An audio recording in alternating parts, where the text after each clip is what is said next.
Welcome to the EP Sports Zone. I'm Abby Hooven, sports editor of the Eastern Progress, here with my co-host, Zach Weston. Hey, how we doing, Abby? I'm doing great. I'm feeling pretty good about this upcoming week in sports. Yeah, so let's jump right into it with men's basketball. Another game at home, another overtime win. Man, we love to make some exciting games at home. We beat North Alabama 80-76 in overtime. We love drama, so we thought it was a good idea to get down 18 in the first half, but we outscored them 74-52 after the first 10 minutes of the first half. So that was really impressive. We kind of settled down. I feel like in the first 10 minutes or so, we kind of let North Alabama get their rhythm. We didn't really knock down our shots. We weren't getting many stops, but I think we settled down, got into our flow, and then Jamar Brown really kind of kicked things off for us. He had 22 points overall. He was the main guy when we needed offense in the half court. Yeah, his box plus minus was pretty good the whole game. We were really sluggish starting the game off on offense. He came in and gave us a shot in the arm. He's the only guy against North Alabama that had juice. He was going to look at a guy and go right around him, try to get some stuff happening, and it really helped break up the stagnation. Along with that, Mike Moreno played really strong. Like we talked about last podcast, for us to be successful moving forward with this new small ball lineup that we're trying to do, it's really important that we just kind of feed Mike in the mid post and get him on some slower bigs, and he really dominated from that level, like 8 to 12 feet, working on the right block. It was really impressive. And then Devontae Blanton is getting back into more of what we saw earlier in the season. He had a really big second half for the team. He had 13 of 16 points there. He did a great job with steals, assists. He just kind of did everything in that second half for him. Yeah, he was really key in getting our transition offense going. I think you can tell if we scored in transition in a game by how Devontae looked, because he does so much for us getting the ball out in space. It's great when he gets a rebound or a steal because he's taking it and he's running. And at times they didn't have an answer for that, so that was really good from him. We kind of struggled a little bit from three, but we made up for it in our free throws, making 25 at 81%. So if our shots weren't falling, we were at least getting the foul, getting to the line, and making up for it there. Yeah, that was really good to see. When you play like we do, shooting a ton of threes, taking a ton of quick shots, sometimes you lose consistent offense. Getting to the line as much as we did kind of alleviated that. We had somewhere, okay, we're just going to go and you're going to have to foul us or we're going to make a layup. And that was really good because it gave us something to kind of lean on. I think it was also good to see in that game our perimeter defense was a little improved. Now, you might say they scored 76 and both their guards had great games. What are you talking about? But we actually did a really good job of making them shoot tough shots. Now, they hit those tough shots. They had a really good game shooting the ball. But like Cooper Robb, for example, did a great job pestering their guards. You wouldn't see him show up on the box score. He shot poorly. He was 1 of 5 for the game. But he did such a good job at point of attack defense and making them hit tough shots. So I think that's something we can build off of. And we don't always need him to get the big numbers in the box. We've got Michael and Jamar. We've got Kurt Lewis performing well lately. So we've got guys stepping up, but it's those intangibles that you don't see on the stat sheet where he kind of fills in. And we saw that definitely there. But I think as we're moving more towards this small ball, it's going to be even more important for lockdown defense, but not only that, keeping Mike active in the post. That's where we're going to start seeing some different action, and maybe that alleviates some of the pressure on the three because teams know we love to shoot the three. So being able to get open shots, maybe we feed it into Mike and kick it out. That's just kind of what we have to do. Yeah, I think getting Mike there, it's going to start lining stuff up in the offense. While it's not ideal at this point in the season to kind of have a two-trick pony in the half court, we've kind of got Mike posting up and sneaking out for threes, and then Jamaru really attacking. So Devontae, Kurt, Cooper Robb, Shaw, they'll all learn how to play off that, which is going to be key. So I think we learned a lot from this game, that what's good and what we need to build off of. Going forward, we have to get Mike involved early, often. We can't wait till like 5 minutes to go in the half to start getting him rolling. That's got to be a thing from the beginning. We've got to let Jamaru get the ball enough to be comfortable to just go downhill and attack to get us in the half court. And then on defense, we've just got to just commit to guarding the ball. And if we do that, we'll be fine. So this is a really good win to kind of figure out, what is the blueprint for success as we move into the tournament. We came back on Saturday and lost at Central Arkansas 83-76. We fell to 1-11 in road games in the ASUN, which is not the best news considering come ASUN tournament time, we're going to have to hit the road and pick up a win to keep moving on. Yeah, that's never a stat you want to see. It's so weird looking at us in the league standings. If you looked at just our home games, you'd think we're competing for a top spot in the league, and then you see us on the road, and it's just, wow, we are the worst team statistically on the road in the ASUN. Our shooting, I feel like it never travels on the road, and that's really where we're struggling. Sometimes we're generating good looks, but we've yet to have a solid game on the road. Positives though, Mike played well again. He scored 19, had 7 rebounds, and only made 3 threes, which is important because it means he was getting a lot of looks from where we need him to get looks from. He was great. Devontae was also super efficient. He scored 15 and 7. We got the offers from him that we needed. Shad was great too with 6 assists. So looking at those, you think, we probably won the game. What was the problem that led to us losing, you think? It just kind of seemed like outside of, Mike and Devontae, our guards weren't giving us the production that we maybe needed or kind of expected out of them. We were shooting a lot of contested threes, and our half-court offense wasn't as strong on the road, and it kind of hurt us in the end. We got down 20, but we came back. We're a team that just keeps fighting. We keep getting these deficits, and we find a way to claw our way back, but sometimes we can't claw enough to finish the game. And I think that's kind of what happened in this one. We got back within 3, and then they kind of pulled away. So it was a tough effort by them. Credit to them for cutting the lead back down, but it's kind of hard when you get down 20 to come back and have enough strength to finish the game. Yeah, to your point, Shad had 6 assists, which was great, but he was 4 of 13 from the field. Rue was 4 of 12. That's just not going to get it done, unfortunately. When we only turned them over 6 times, we had 6 steals. And no, we turned them over 8 times. They had 2 dead ball turnovers worked in there. But we only had 6 live ball turnovers. We're not going to generate transition offense there. And when the transition offense isn't going, when we're not getting those threes in transition, which this year it's been a coin toss if we make them or not, when we're not getting those easy buckets, you have to have half-court offense, and we're just struggling there. Additionally, defensively, we went back to old habits against Central Arkansas. They shot 26 of 47 on 2-point field goals. That was 55% from the game. We shot 41% on 10 less attempts. So we made less twos, shot less twos, and weren't hitting threes, but we just kind of let them get to their spots on offense. If they wanted to go get a hook shot from their center, and he had a lot of them, they'd go get it. If they wanted to get their off guard, getting like a cutting layup, he'd go get it. We're not doing enough to disrupt, on defense, and we're making it easy for teams at home. We're letting them get into it, and as we move into the tournament, that's something that we've got to get corrected, because if we do that, if we get down 10, like, we win this game. So it's just little things like that if we tweak, like, we'll be fine. We're better than our standing in the league at the moment. We've got 2 tough games to finish out the regular season too. Got Jacksonville State on Thursday at 7. We go to Jacksonville State. They're first in the West Division. That's going to be a tough game, going on the road to the number 1 team in the West, trying to pick up a win to move up in the standings. Yeah, they're the cream of the crop in the conference. They beat Bellarmine home and away, so they're second in the West, and they took care of them. And they beat Liberty once, beat Stetson twice, beat them both times. They've beaten everyone, home and away. They're just really solid. They don't shoot a ton of threes, but they make a lot. And they pretty much get whatever open looks they want. And then they defend the ball really well.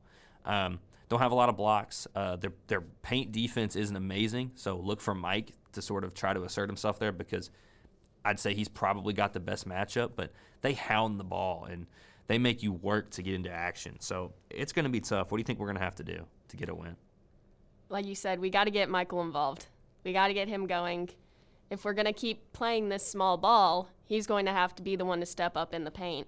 And then defensively, we know they're going to make shots. That's just how every game goes. But we can't let them get hot early. We can't let them hit 3 threes to start out the game, because that's just going to keep going, and we're going to fall into a deficit, and it's going to be like several games in the past all over again. So being able to keep them from getting a run early, and then on top of that, us getting our shots up, getting them out of sync on offense, and getting our half court to match theirs.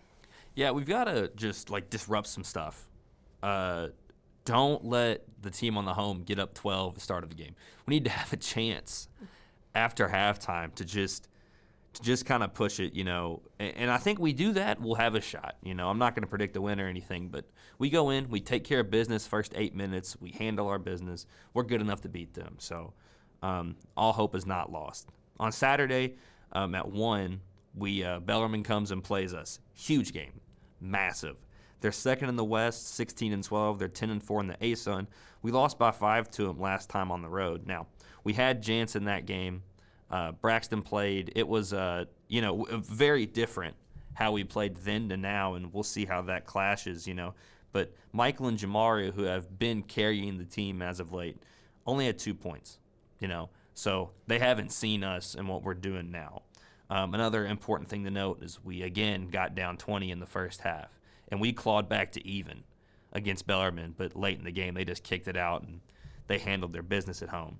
But, we can beat them. We've played with them. What do you think the keys are to getting a win?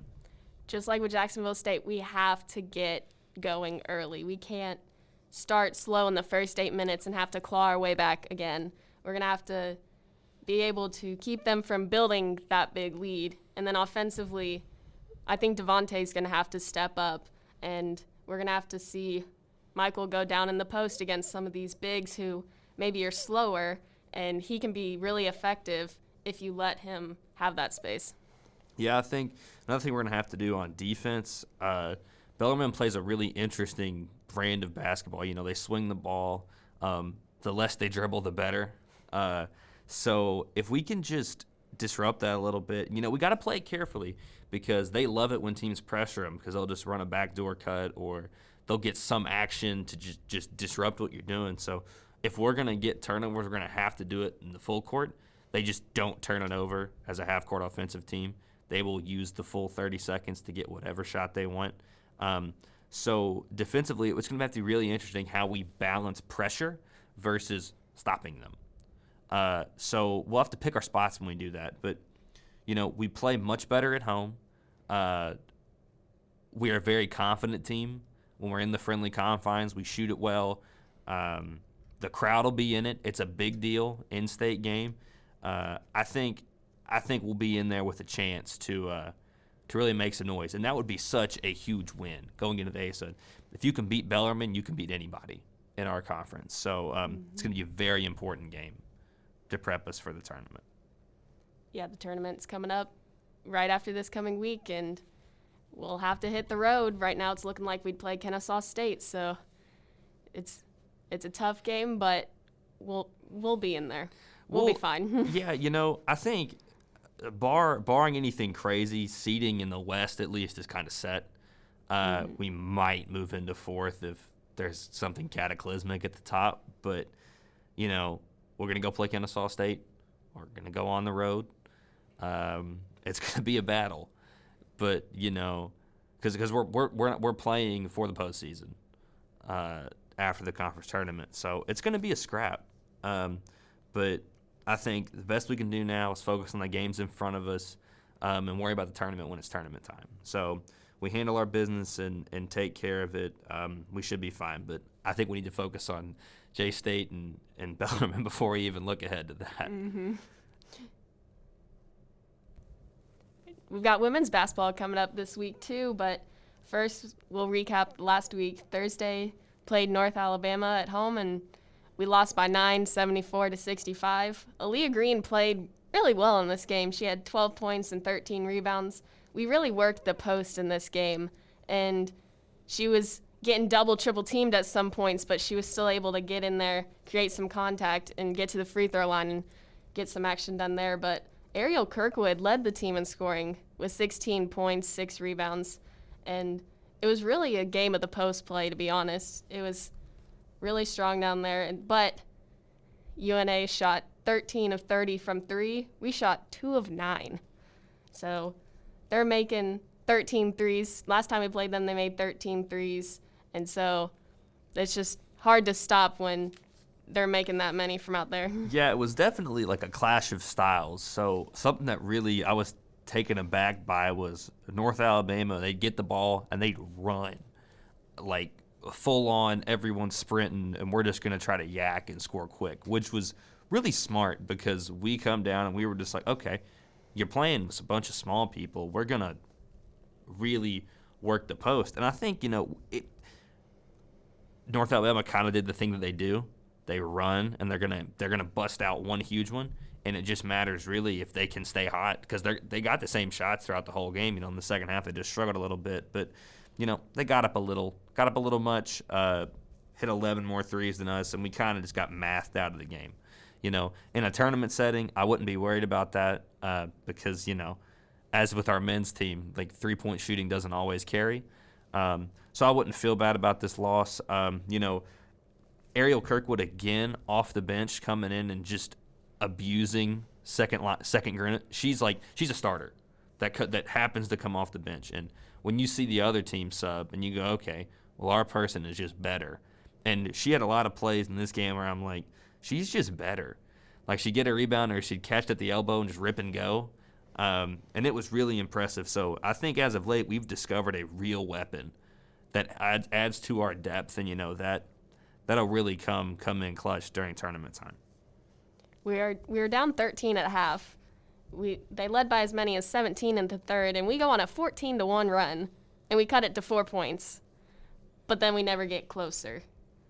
But again, they're making 13 threes. We're only making 2, and we lose by 9. I mean, I'll take it. I mean, it's just they usually don't shoot that well on the road. Yeah, they came in and they did everything they had to do to win on the road. Sometimes you just got to tip your cap and say they played a good game. Not much you're gonna do when a team comes in and makes 13 threes on the road, and that's okay. You're gonna have those games during the year. Saturday we played Central Arkansas. We won 65-59 in overtime. Emma Hacker, who I'll also mention comes off the bench, and this is something that we're starting to see, is that we're really deep as team goes. She had 21 points, 3 rebounds, 3 steals, scored 17 of her 21 in the second half in overtime. That's such a huge, I know coach has got to feel great knowing that he's got both Ariel and Emma on the bench, and he's like, I can put them in and they'll play starters minutes and it'll be great. Alice had 10 points and 6 assists. She did her thing, conducted the offense, got everyone where they needed to go, and then, of course, like all great point guards, handled her business in overtime and really helped carry us to a win. Aaliyah Green had 7 points and 10 rebounds. I think you can pencil it in that she's going to get 10 rebounds at this point. She just gobbles up rebounds, and that's another great thing to have come tournament time. You've got someone there that is going to help you win the battle on the boards. We're really starting to come into shape as a full team.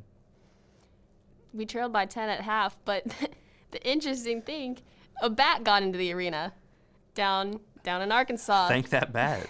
That bat delayed the game, caused a whole lot of problems, but not for Eastern in the second half. Honestly, maybe that's what turned them around. I don't know. I'm not going to say it did, but it did.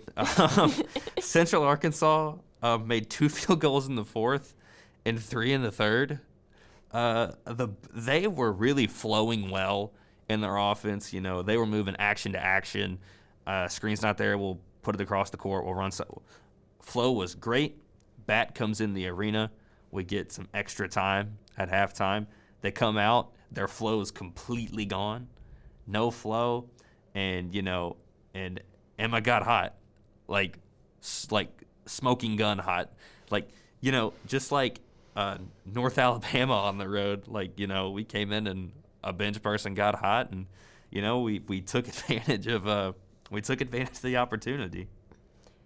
And late in the game, in the last 5 minutes of the fourth quarter, there were 2 separate plays where the refs had to go to the monitor to check things. One of them, Alice was called for a charge. They weren't sure. The defender had solidified her position. They go, he challenges. They call it a charge on Alice. It's whatever. And then there was another one with about 2 minutes left. I can't remember exactly. It might have been an out-of-bounds thing. But even those breaks in action, we still didn't slow down. We managed to pull it off. And what was interesting is in overtime, it almost looked like a battle between Emma and Alice to see who was going to get the ball because they both were playing well. And ultimately, Emma Hacker ended up with the ball in her hands, got an and one with 30 seconds left, put EKU up 4, and that was the game, basically.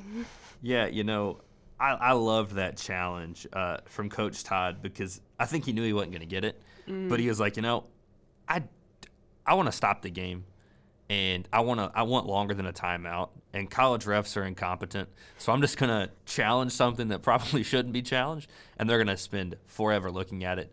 And it worked, recentered the team, and we handled our business. We made it close and handled we did it. I thought it was fitting that Emma got the ball late. Ball just kind of found her. Props to Alice for not forcing it. She could have very easily tapped her head, called an ice, and said, "Get out of the way. This is my show," but she didn't. Ran offense. We got a great shot. Only shot 31% from the field, but made 20 free throws. Forced 25 turnovers, scored 29 off the bench. What more can you ask on the road? And that was such an important win. It secures us a top 3 seed in the West. That's done. Wrap it up. First round home tournament game. And that's what you need. You have to get that. So, such a big win on the road. Handled our business, and now we can really start looking forward to Jacksonville State and Bellarmine, but, the tournament as well. We've got Jacksonville State on Thursday. We're hitting the road. We only lost by 2 the last time we played them, and they're first in the West in the ASUN. They're 11-1 at home, though, so kind of like Jacksonville a couple weeks ago. Strong at home. Got to keep that going, but they're a good shooting and rebounding team, but I think the way we're playing right now, we have a shot to knock them off. Yeah, I wouldn't even phrase it like we have a shot. We can just play them and win. Yeah. I don't. If we beat Jacksonville State, it wouldn't be like, oh wow, we up. No, we legitimately have 9 people that can go. Mm-hmm. That's more than Jacksonville State's got. So what's so special, I think, about this team as we move forward is we've got. Aaliyah can get hot. Alice can get hot. Off the bench, Emma can get hot. We have so many people that can just get hot and go, or just everyone can play well. Or, someone can have a bad game. That's okay. We have the depth, So I think for this game against Jacksonville State, we just show up and we play. And I think we're really going to compete. Moving on, we've got Bellarmine, 3:30 at home on Saturday. They're 3-22. I'll spoil it. That's not very good. 0-14 in the ASUN. They're last in the West, last total. We should win this game. There's not too much to say. If we show up and we're even half awake, we'll have a good shot of winning. Beat them by 14 last time. That game was 14 the whole time. Coach kept it there. We worked on some stuff.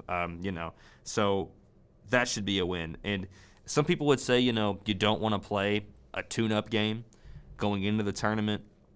But that's a great game for us to be okay, we're going to run some stuff. We're going to figure it out. And I think actually you could say that for both games because our seeding's taken care of. So I think you could see us really, just try to figure some stuff out and iron things down before we head to the tournament. Well, we've got this week of games, and then we're home for the ASUN tournament. Tournament time. We're here with Bria Bass. We've got a big game coming up this week, but let's take a step back for a second and just kind of hear your thoughts on the season as a whole. I think this season actually went well with Coach Todd becoming the new coach and bringing in all the girls. I feel like we fit all at once, and he has multiple people that can play different positions, and everybody works well together. And for this to be like what the most winningest season in like the last 4 years, I feel like that's amazing, and I'm just thankful to be a part of it. Mm-hmm. Yeah, so you've been through fifth year. You've done a lot for the program, but new conference this year. What's that transition from the OVC to the ASUN been like? Oh, the transition was very different. It was more physical. The ASUN is very physical, day in, day out. Trying to live up to those standards, like in the weight room, we really pushed ourselves to have the ability to have a chance. And I think all the hard work that we did this summer and in preseason is actually starting to pay off now. Mm-hmm. Like Zach said, you've been here for 5 years now. How have you kind of seen yourself grow, on and off the court during your time here? I feel like I just matured a lot. Like coming in my freshman year, playing my freshman year, every freshman comes in, of course they want to play, but you don't expect to play because you have upperclassmen. And I think with me coming in and playing so quickly, like the first game out and starting, and having those upperclassmen to look up to, I use them as leverage for leadership. So now the tools that they taught me, I use for the younger girls. And I just feel like it made me mature way, way faster. And I probably wanted to, but it was ultimately the best for me on and off the court. Yeah, you're really doing a great job leading the team, and that shows. You're a great leader, and I think that's a testament to just how you've been and just how the culture's kind of grown. Mm-hmm. So going to basketball, you've hit double-digit scoring in 4 of the last 6 games. What do you think's been working well for you offensively? I think me just being aggressive. I feel that once I start being aggressive and I start off rebounding, then everything else just pretty much take care of itself. And I feel like that's the way that I've always been. But this year I decided to sit down with my coaches and actually talk about it. And I've decided to actually hone in on it. And so then I just look up and they're like, you have a double-double. I'm like, it did not feel like it. Wow, what? So just focusing on rebounding and then just letting that ride. Wow, yeah. Yeah, you mentioned it earlier. This is Coach Todd's first season here. He came over from Moorhead. Just how important has he been to your all's success this year?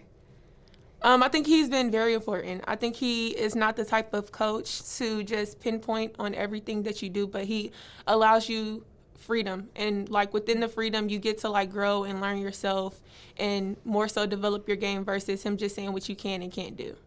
Okay. So 5 years, we've talked about it. Your career is coming to a close soon. We've got the tournament, and then who knows what comes after that. Hopefully a lot, but who knows? If you could think of what you would remember most out of 5 years, what do you think it would be?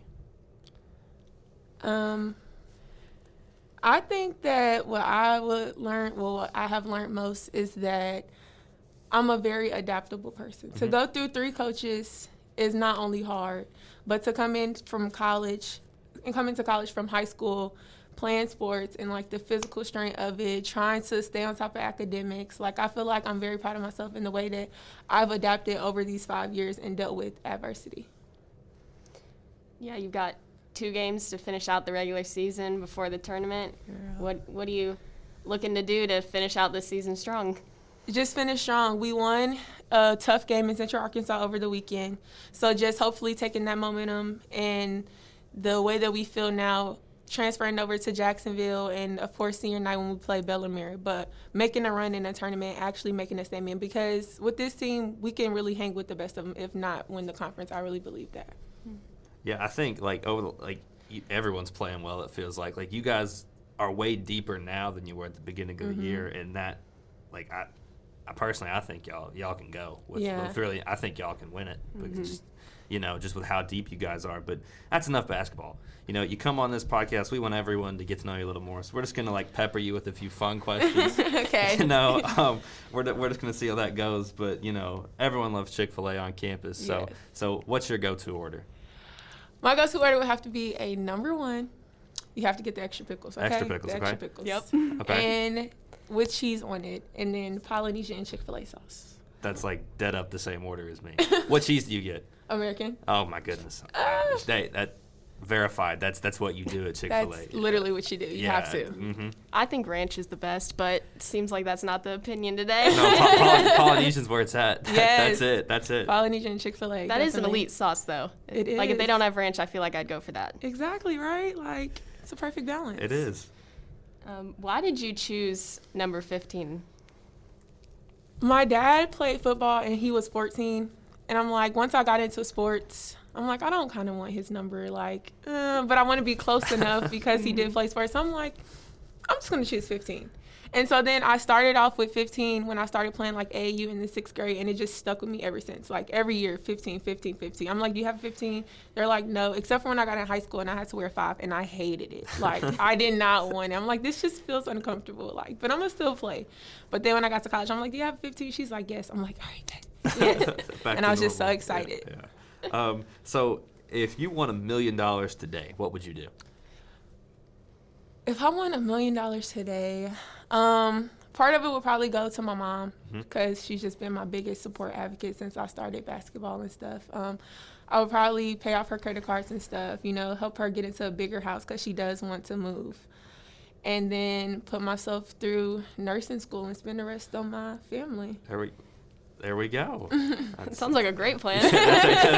Mom appreciates it. And then lastly, if you could play anyone at any level in one-on-one right now, who would you play? Ooh, at any level. I feel like Kevin Durant. I feel like that's just my male idol growing up. I would always tell people when I was younger, that's my husband. It was just a big age difference, but I'm just I just fell in love with him. So if I could just play him and actually learn from him, I feel like that would just be a dream come true. Now, do you think you could beat KD right now? Yeah, girl, I think I could be anybody. Yeah. Well, especially now he's hurt, so so it's easy at this point. Yeah, we're even. Absolutely. Yeah. Well, you got anything else, Zach? No, thank you for coming on. It's been great. Thank you for having me. Thank you, and good luck the rest of the season. Thank you. Yeah. We've got softball coming up this week, but they went on the road to the Troy Invitational, and they picked up their first win this weekend against Nichols. They won 3-2, but they started off against Ole Miss, lost 2-1. Played Troy University, lost 9-0, but they kind of found themselves a little bit in the Nichols game, and they lost the next 2. But it was still a good weekend. Picked up a first win to kind of feel things out again for the team. Yeah, I think it was a good showing all around. We dropped both the Ole Miss first game 2-1, and then the second game we lost 8-0. That's fine. They're a great school. Troy had really hot bats the whole tournament. They were kind of if you were looking at the surprise of the tournament, it was Troy. But I think we made a good showing. Our pitching was pretty good.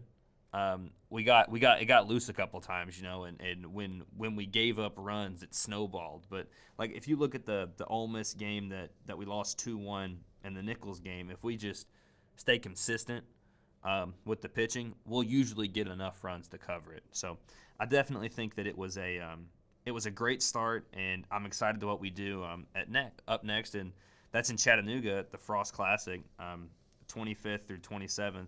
We're going to play Southern Illinois, the Salukis. Interesting mascot there. They're just interesting all around, Southern Illinois. And then we got Butler, and we got Northern Illinois, and then we got 2 games against Chattanooga to finish it out. So we'll see what we're doing there.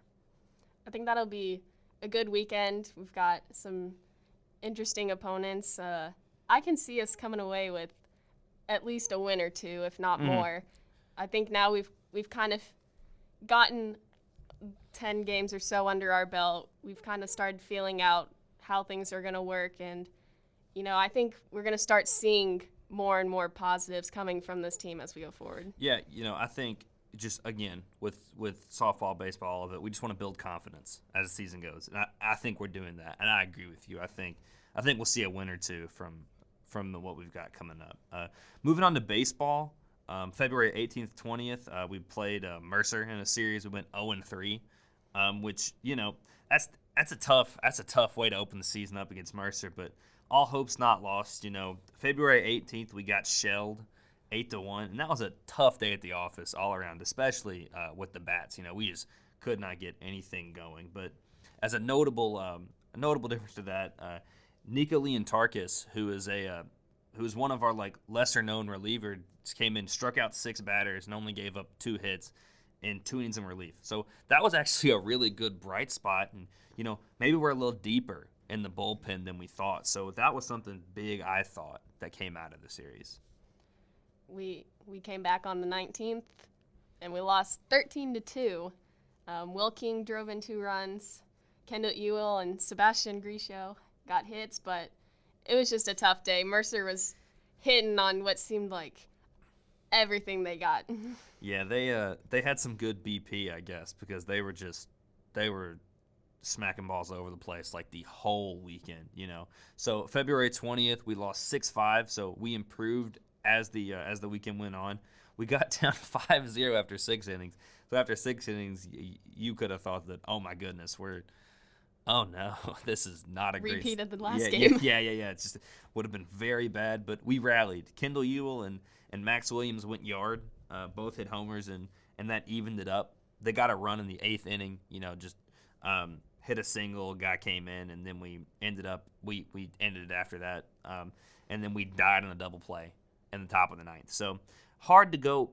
That's a hard loss to take. It would have been great if we would have gotten over the hump and gotten a win there and kind of moved in and just gotten some momentum. But February 23rd, Kentucky State come to play us at home. And I think that'll be a good game to kind of just reset ourselves, friendly confines. We're not traveling. And I think that'll be good. And then after that, Friday to Sunday, we've got a home series against Ohio University.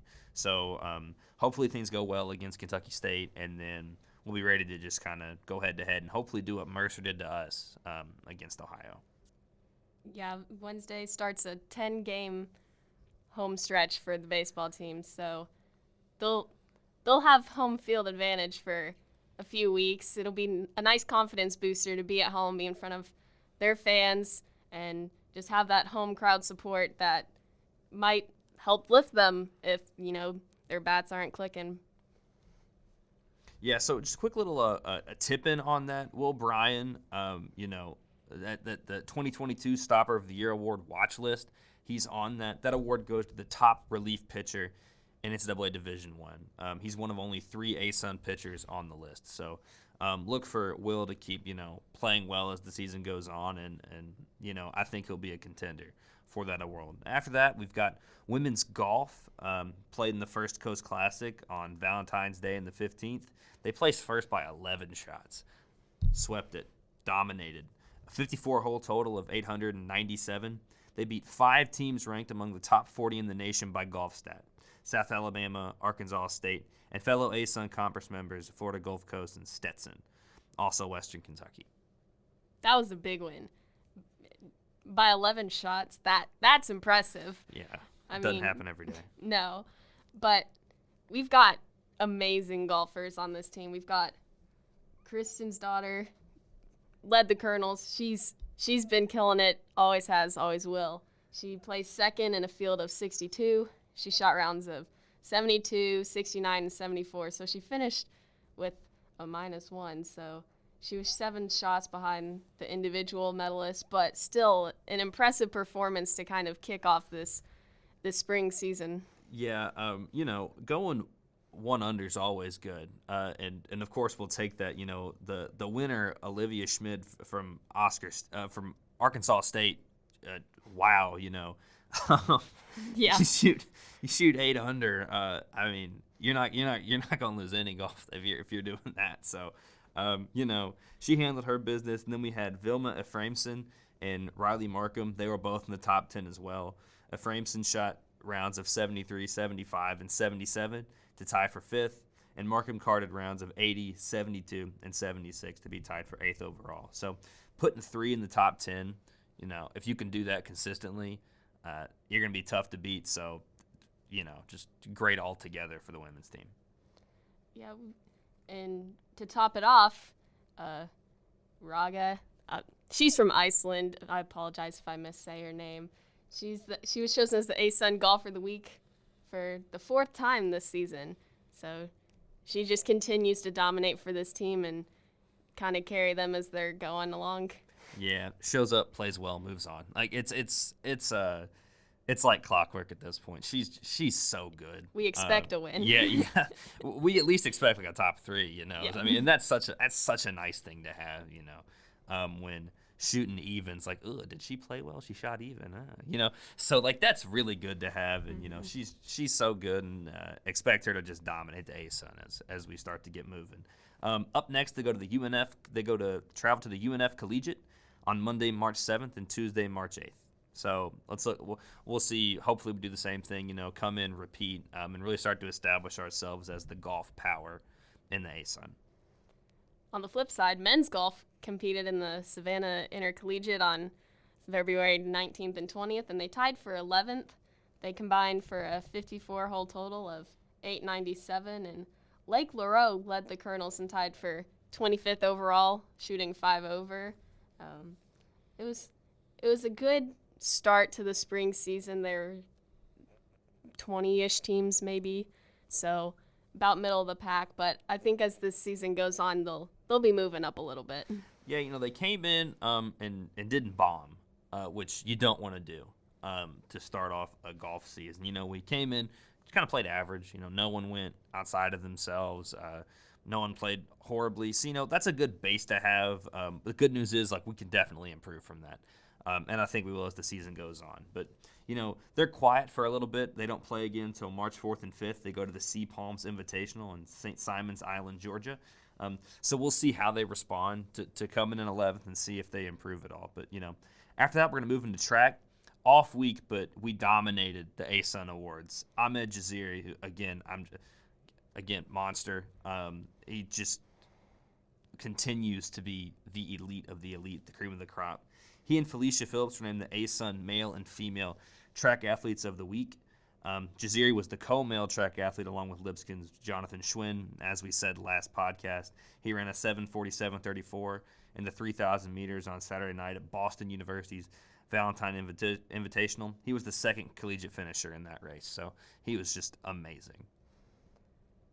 Yep, and Phillips was the co-female track athlete of the week with Kennesaw State's Sarah Hendrick, and she had record-breaking performances. And coming up, we've got the ASUN Indoor Championships on 25th and 26th, so we expect some more big performances from those athletes. Yeah, when we get to predictions we'll see what we think's going to happen. So after track, we've got beach volleyball. They start the season this week, and they head to Greenville, Tennessee for the Tusculum tournament. They play Carson Newman University on February 25th at 11 a.m. They play Tennessee Chattanooga on the 25th at 1, and then Tusculum on the 26th at 1. So good for them to get the season started. We'll see how they do. Remember, we're trying to build a program here, so what we want to see is steady success.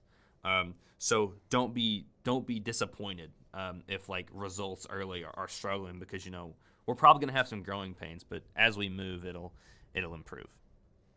All right, now we've got our predictions Monday, so sound director Derek over here is going to fill us in on last week's results. So to start, we had Abby.